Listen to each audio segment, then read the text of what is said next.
পঞ্চম বেদ নামে পরিচিত মহাভারতের গল্পের অন্যতম প্রধান চরিত্র শকুনি, যাকে এই মহাযুদ্ধের জন্য দায়ী মনে করা হয়। শকুনি গান্ধার রাজ্যের একজন রাজা ছিলেন, যিনি তার জীবনের বেশিরভাগ সময় কাটিয়েছিলেন বোন গান্ধারীর শ্বশুরালয় হস্তিনাপুরে।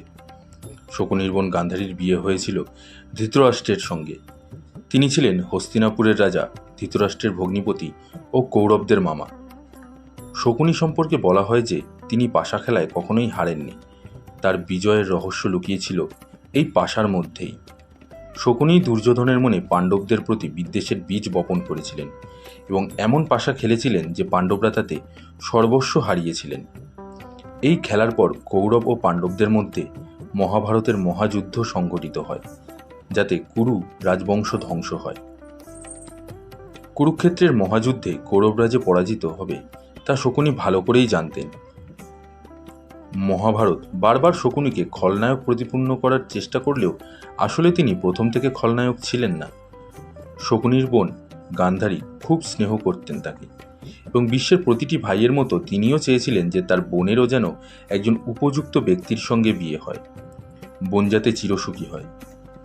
মামা শকুনি তার বোনের পুরো পরিবারকে ধ্বংস করার পিছনে একটি কিংবদন্তি রয়েছে, যে অনুসারে শকুনি কখনোই তার বোন গান্ধারীকে অন্ধ ধৃতরাষ্ট্রের সাথে বিয়ে দিতে চাননি, কিন্তু ভীষ্মের চাপের কারণে তা করতে বাধ্য হন। এর প্রতিশোধ নিতে তিনি এই পুরো ষড়যন্ত্র করেছিলেন।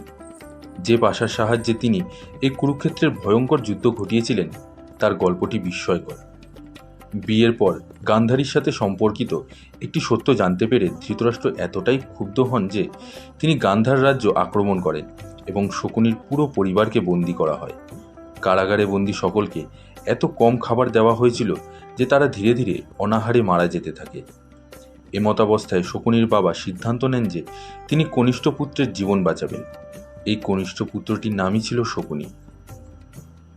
তিনি ছিলেন গান্ধার রাজের সকল সন্তানদের মধ্যে বুদ্ধিমান, তাই রাজা সব ভাগের খাবার তার বাঁচিয়ে শকুনিকে দিতেন।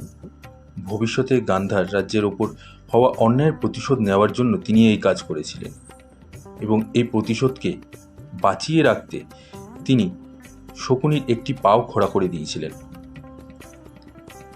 শেষ পর্যন্ত শকুনিকে বাঁচানোর সিদ্ধান্ত নেওয়া হলো, কিন্তু তিনি যেন নিজের প্রতিজ্ঞা ভুলে না যান এটা মনে করানোর জন্যই তার একটি পা খোড়া করে দেন।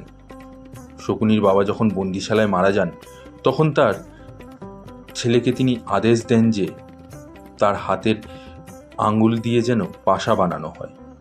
এই আঙ্গুল এতটাই ক্রোধে পরিপূর্ণ থাকবে যে কেউ কোনোদিনও পাশা খেলায় শকুনিকে হারাতে পারবে না। আর বাস্তবেও তাই ঘটেছিল, এবং এর পরেই মহাভারতের সৃষ্টি হয়।